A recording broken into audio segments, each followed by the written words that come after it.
Hello पे सीएचएससी education channel को तुम समस्त को स्वागत जो थे तुम्हें देखुच जे आम आज plus two fast year class नहीं आसचे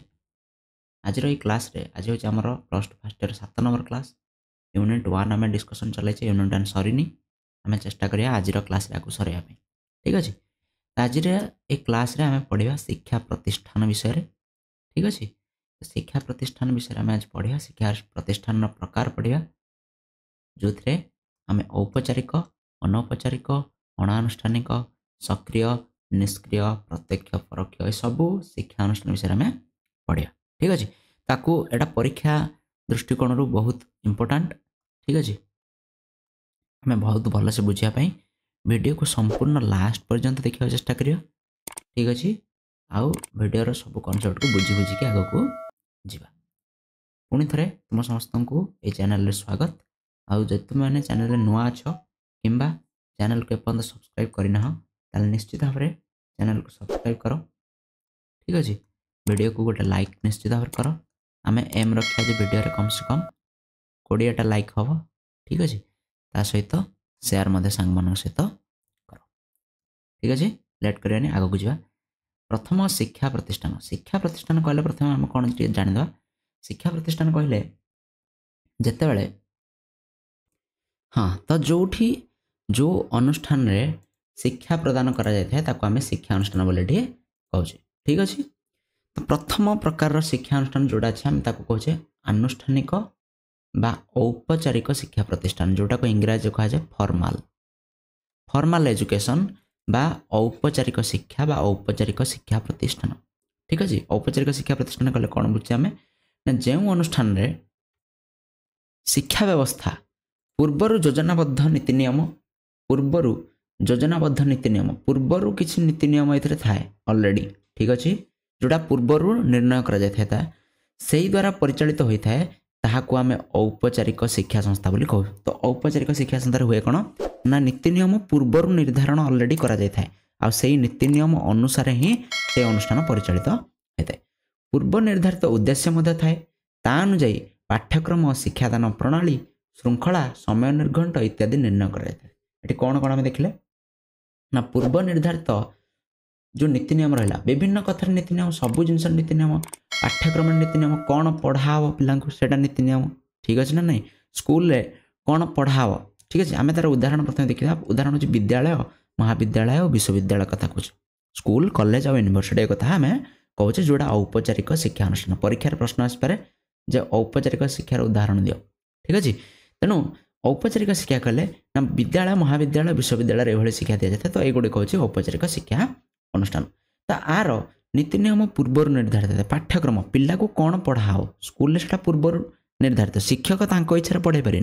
जहाँ पूर्व निर्धारित होती अनुसार पाठ पढ़ाओ शिक्षादान प्रणाली ये पूर्व निर्धारित श्रृंखला पिला केमती आसो क्लास को केते समय रहिबो ठीक अच्छे ना नहीं समय निर्घंट से भितर आसे केते समय से क्लास रे बसिबो केउ भली भाव तार श्रृंखला व्यवस्था रहबो ठीक अच्छे ना नहीं केउ भली भाव क्लास हम प्रेयर हम यही सब जिनस पूर्वर निर्णय करा जाय ऑलरेडी ठीक अच्छे आ कौन था ए तालीम प्राप्त शिक्षक नियुक्ति पाई शिक्षक तालीम प्राप्त होता है ट्रेनिंग नहीं था शिक्षक ए पाठ पढ़ापी ठीक अच्छे ना तेणुक कौन होता है ना ट्रेनिंग नहीं था शिक्षक तालीम प्राप्त शिक्षक ए नियुक्ति होता है दरमा मिली थाए शिक्षा समाप्त पर परीक्षा होता है आ उत्तीर्ण हेल्ले शिक्षार्थी को प्रमाण पत्र मिलता है शिक्षा सरिया पर परीक्षा हुए एग्जाम हुए पिलांगर स्कूल रे आ एग्जाम रे जदि पिला पास करुची उत्तीर्ण होची ताल ताको मिले सर्टिफिकेट मध्य मिले ठीक अच्छे आ एही भली अनुष्ठान रे शिक्षा ग्रहण करनथा व्यक्ति को समाज रे अशिक्षित बोली घोषणा करा जाय जदि स्कूल जाय नाही कोनोसी व्यक्ति स्कूल जाय नाही कॉलेज जाय नाही ताल ताको हम अशिक्षित बोली एठी कहूचे मन रहला तो एथरे पूर्व निर्धारित किछि नीति नियम थाए किछि पूर्व निर्धारित उद्देश्य थाए पाठ्यक्रम शिक्षादान प्रणाली श्रृंखला व्यवस्था समय निर्घंट यही सब जिनस निर्धारित उद्देश्य और नीति नियम अनुसार तैयारी होता है शिक्षक था शिक्षक दरमा पाई था ये पाठ पढ़ा हुए पाठ पढ़ा सरला परीक्षा हुए आ परीक्षा पास कले प्रमाण पत्र मिलता है ठीक अच्छे आर उदाहरण अच्छे विद्यालय महाविद्यालय और विश्वविद्यालय आशा कर समस्त बुझीपार वीडियो को लास्ट पर्यटन देखिए लाइक करिया नेक्स्ट हूँ अनौपचारिक शिक्षा प्रतिष्ठान अनौपचारिक जोड़ा को आम इनफॉर्माल बोली कहे ठीक अच्छे इंग्राजी रे इनफॉर्मल शिक्षा प्रतिष्ठान कौन ना ये औपचारिक शिक्षा प्रतिष्ठान संपूर्ण विपरीत एठी पूर्व निर्धारित योजना नीति नियम आ उद्देश्य न थाए एठी कौन करा जाए ना कौन सी पूर्व निर्धारित योजना न थाए नीति नियम न थाए उद्देश्य बिना एठी शिक्षादान करा जाए थाए एटा को अनौपचारिक शिक्षा संस्था बोली कहे आर उदाहरण कौन परिवार खेल पड़िया मंदिर समाज इत्यादि परिवार होगा खेल पड़िया होगा मंदिर सांगसाथी एमान समस्त अनौपचारिक शिक्षा अनुष्ठान एठी शिक्षा हठात मिलता है स्कूल आम जाने 10टा 4टा पाठ पढ़ा हो किंतु अनौपचारिक शिक्षा संस्था आम जाने केत आमको शिक्षा को मिले शिक्षा हठात मिलता है आ शिक्षार्थी एति प्रति सचेतन न था शिक्षार्थी जानी न था आज मत कौन शिक्षा मिले मो फैमिली ठू खेल पड़ियार कि मंदिर सांगसाथी मान कौन शिक्षा मिले शिक्षार्थी एति प्रति सचेतन न था ये हठात होता है पूर्व निर्धारित कौन सी पाठ्यक्रम न था बही पढ़ा हो कि कौन स्थान में बही पढ़ा हो कि ना बही पढ़ा जाए ना शिक्षादान प्रणाली जेहेतु बही पढ़ा होनी तेणु शिक्षादान प्रणाली भी न था ठीक अच्छे श्रृंखला न था कौन सी निर्दिष्ट नीति नियम श्रृंखला कठोर श्रृंखला जोड़ा आम कहे स्कूल में कठोर श्रृंखला थाए तुम निर्दिष्ट समय आस निर्दिष्ट समय जीव किंतु यही सब स्थान में तुम इच्छा अनुसार तुम जाई आसीपर तेणु श्रृंखला ये न था कहले चले ठीक अच्छे समय निर्घंट भी न था ठीक है ना टाइम टेबल न था एमती कौन गोटे टाइम अच्छे आम मंदिर को ये समय जाली आम इच्छा आम सकाल जा आम इच्छा आम सन्धार जा आम इच्छा जो दिन हम आम से दिन जा ठीक अच्छे ना नहीं तेणु समय निर्घंट न था तालीम प्राप्त शिक्षक मध्य नियुक्ति पाई ना एटी आम समस्त शिक्षा ग्रहण करिया मंदिर पूजार ठू फैमिली गुरुजन मान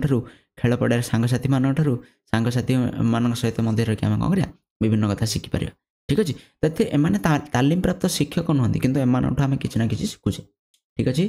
शिक्षा समाप्त पर परीक्षा हो न था जेहेतु पाठ्यक्रम ना शिक्षादान प्रणाली ना कौन से निर्दिष्ट स्थान ना तेणु परीक्षा ये हुए ना कि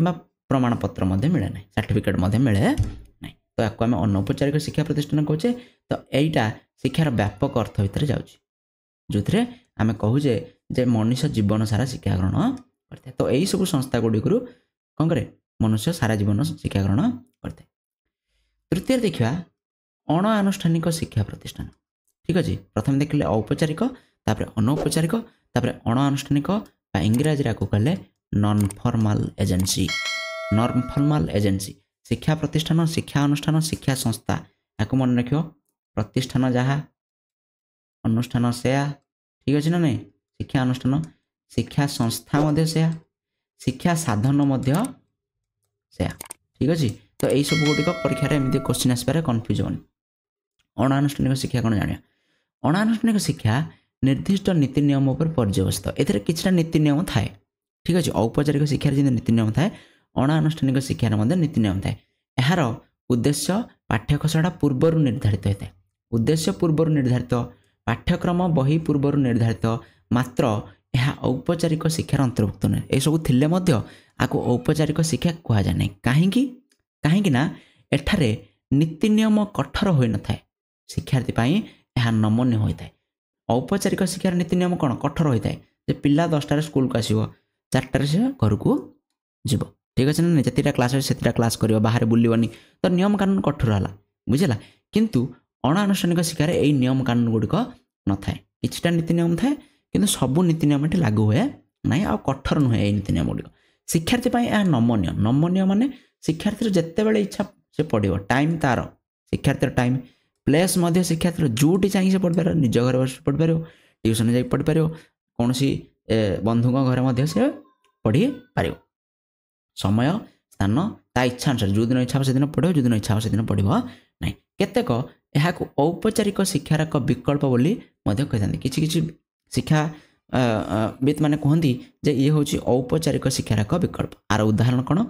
रेडियो जदि रेडियो तुम देखी थो निश्चित भाव में रेडियो पूर्व गोटे अणानुष्ठानिक शिक्षार बहुत बड़ माध्यम था रेडियो लोक मैंने रेडियो शुणिकी विभिन्न शिक्षा कार्यक्रम प्रसारित होता लोक मैंने शुणिकी शिक्षा ग्रहण करते टीवी आज चलती इंटरनेट सबुठ बलिष्ठ माध्यम बर्तमान तुम जो वीडियो देखुच ठीक अच्छे ना नहीं बर्तमान तुम यूट्यूब ये वीडियो देखुच हाँ ना तेणु यूट्यूब जो वीडियोटा देखुच यहाँ हूँ कौन इंटरनेट माध्यम शिक्षादान तुम बस घर बस शिक्षादान कर ना किए सन्ध्या वीडियो देखुच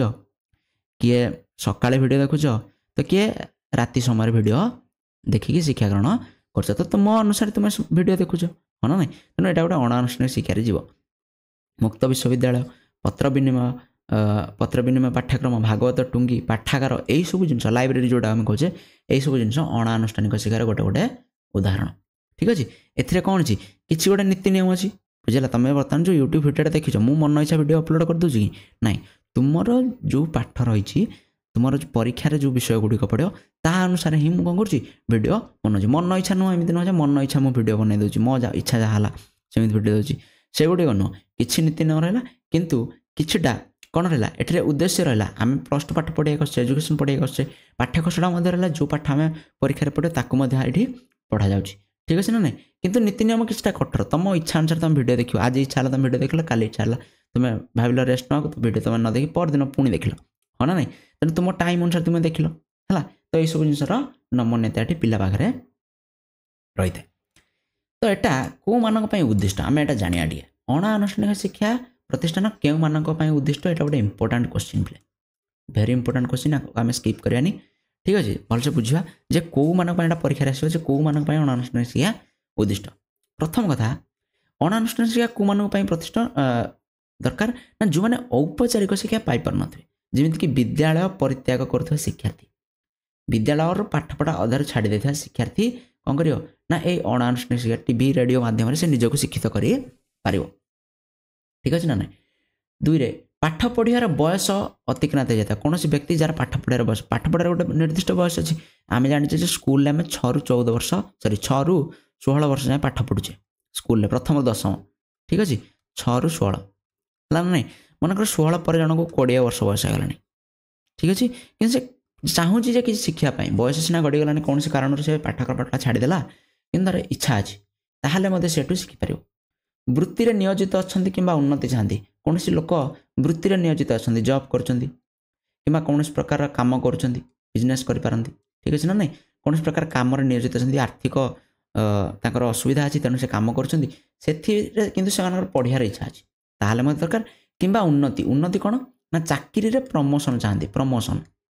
ଠିକ୍ ଅଛି। ପ୍ରମୋସନ୍ ଚାହୁଁଛନ୍ତି ଚାକିରିରେ, ତାହେଲେ ମଧ୍ୟ ସେ ଏହି ଶିକ୍ଷା ଗ୍ରହଣ କରିପାରିବେ। ଔପଚାରିକ ଶିକ୍ଷାରେ ନାମ ଲେଖିବାର ସୁଯୋଗ ଯେଉଁମାନେ ପାଇନାହାନ୍ତି, ଯେଉଁମାନେ ଏମିତି କିଛି ପିଲା ଅଛନ୍ତି ଯେଉଁମାନେ ସ୍କୁଲରେ ନାଁ ଲେଖିବାର ସୁଯୋଗ ପାଇନାହାନ୍ତି, ତାର ବିଭିନ୍ନ କାରଣ ହୋଇପାରେ। ଠିକ୍ ଅଛି ନା ନାହିଁ। ତାର ବିଭିନ୍ନ କାରଣ ଅଛି ଯେ ସେମାନଙ୍କ ଘର ପାଖରେ ହୁଏତ ସ୍କୁଲ ନଥିବ, ସେମାନଙ୍କ ଘରେ ହୁଏତ ଆଲାଉ କରିନଥିବେ ପାଠ ପଢ଼ିବା ପାଇଁ, ବୁଝିଲ ନା ନାହିଁ। ଠିକ୍ ଅଛି। ସେମାନଙ୍କ ପାଇଁ ଯେଉଁମାନଙ୍କର ଅଧିକ ଜାଣିବାକୁ ଆଉ ଶିଖିବାକୁ ଇଚ୍ଛା ଅଛି, ଏଇଟା ଗୋଟେ ଇମ୍ପୋର୍ଟାଣ୍ଟ ପଏଣ୍ଟ। ଯେଉଁମାନଙ୍କର ଶିଖିବାକୁ ଇଚ୍ଛା ଅଛି, ଯେଉଁମାନେ ଜାଣିବାକୁ ଇଚ୍ଛା ଅଛି, ତୁମମାନଙ୍କ ଭଳିଆ ପିଲା, ବୁଝିଲ ନା, ତୁମମାନଙ୍କର ଶିଖିବାର ଇଚ୍ଛା ଅଛି, ସ୍କୁଲକୁ ତ ତୁମେ ଯାଉଛ, ଟ୍ୟୁସନ୍କୁ ବି ଯାଉଛ, ତା ବାଦ ମଧ୍ୟ ତୁମେ କ'ଣ କରୁଛ ନା, ଆସିକି ଏଇ CHSC ୟୁଟ୍ୟୁବ୍ ଚ୍ୟାନେଲରେ କ'ଣ କରୁଛ, ଭିଡ଼ିଓ ରେଗୁଲାରଲି ଦେଖୁଛ। ତୁମ ସମସ୍ତଙ୍କୁ ବହୁତ ବହୁତ ଗୋଟେ ଥ୍ୟାଙ୍କ ୟୁ, ବୁଝିଲ ନା ନାହିଁ। କାହିଁକିନା ତୁମମାନଙ୍କ ଭଳିଆ ପିଲା, ବୁଝିଲା, ତୁମମାନଙ୍କର ଆକ୍ଚୁଆଲି ପାଠ ପଢ଼ିବାକୁ ଇଚ୍ଛା ଅଛି, ସେଇଥିପାଇଁ ସ୍କୁଲ କଲେଜ ଯାଉଛ, ଟ୍ୟୁସନ୍ ମଧ୍ୟ ଯାଉଛ, ତା ବାଦ ମଧ୍ୟ 10 ମିନିଟ୍ 15 ମିନିଟ୍ ସମୟ ବାହାର କରିକି, ଅଧଘଣ୍ଟା ବାହାର କରିକି ଭିଡ଼ିଓ ଦେଖୁଛ। ତ ଶିଖିବାକୁ ଇଚ୍ଛା ଅଛି, ଠିକ୍ ଅଛି ନା, ଜାଣିବାକୁ ଇଚ୍ଛା ଅଛି, ଅଧିକ ଜାଣିବାକୁ ଇଚ୍ଛା ଅଛି, ସେମାନଙ୍କ ପାଇଁ ଏଇଟା ଉଦ୍ଦିଷ୍ଟ। ବିବାହିତା କିମ୍ବା ଗର୍ଭବତୀ ମହିଳା, କୌଣସି ଝିଅ ଯାହାର ବିବାହ ହୋଇଯାଉଛି କିମ୍ବା କୌଣସି ଗର୍ଭବତୀ ମହିଳା ହେଇପାରନ୍ତି, ଯିଏ ସ୍କୁଲକୁ ଯାଇପାରୁନାହାନ୍ତି, ସେ ମଧ୍ୟ ଏଥିରେ କ'ଣ କରିପାରିବେ ନା, ଶିକ୍ଷା ଗ୍ରହଣ କରିପାରିବେ। ଦିବ୍ୟାଙ୍ଗ ଶିକ୍ଷାର୍ଥୀ, ଯିଏ ବିଦ୍ୟାଳୟକୁ ଯାଇପାରିବ ନାହିଁ, ଏମିତି କିଛି ଦିବ୍ୟାଙ୍ଗ ଶିକ୍ଷାର୍ଥୀ ଅଛନ୍ତି ଯେଉଁମାନେ ବିଦ୍ୟାଳୟକୁ ସବୁଦିନ ଯିବା ସମ୍ଭବ ହୁଏ ନାହିଁ, କିନ୍ତୁ ତାଙ୍କର ପାଠ ପଢ଼ିବାକୁ ଇଚ୍ଛା ଅଛି, ଠିକ୍ ଅଛି ନା, ତାହେଲେ ମଧ୍ୟ ସେମାନେ ଏଟାକୁ ଗ୍ରହଣ କରିପାରିବେ। ଆଉ ବିଦ୍ୟାଳୟର ସୁବିଧା ସୁଯୋଗ ନଥିବା ସ୍ଥାନ, ଏମିତି କିଛି ସ୍ଥାନ ଅଛି ଯେଉଁଠି ବିଦ୍ୟାଳୟର ସୁଯୋଗ ହୁଏତ ନାହିଁ, ଠିକ୍ ଅଛି ନା ନାହିଁ। ତ ସେମାନଙ୍କ ପାଇଁ ଏହି ଅଣାନୁଷ୍ଠାନିକ ଶିକ୍ଷା ଆବଶ୍ୟକ ହୋଇଥାଏ। ଜାଣିପାରିଲ? ଆଶା କରୁଛି ସମସ୍ତେ ବୁଝିପାରିଥିବ। 3 ପ୍ରକାରର ଶିକ୍ଷାନୁଷ୍ଠାନ ଆମେ ଜଷ୍ଟ କହିଲେ, ଆଉ 2 ପ୍ରକାର ଦେଖିବା, ସେଇ 3ଟା ଅଲଗା, ଏଇ 2ଟା ଅଲଗା, ଇଏ ତା ଭିତରେ ଇନକ୍ଲୁଡ଼ ହେଇ ଆସିବ। ପ୍ରଥମ ହେଉଛି ସକ୍ରିୟ ବା ପ୍ରତ୍ୟକ୍ଷ, 2ଟା ଯାକ ନା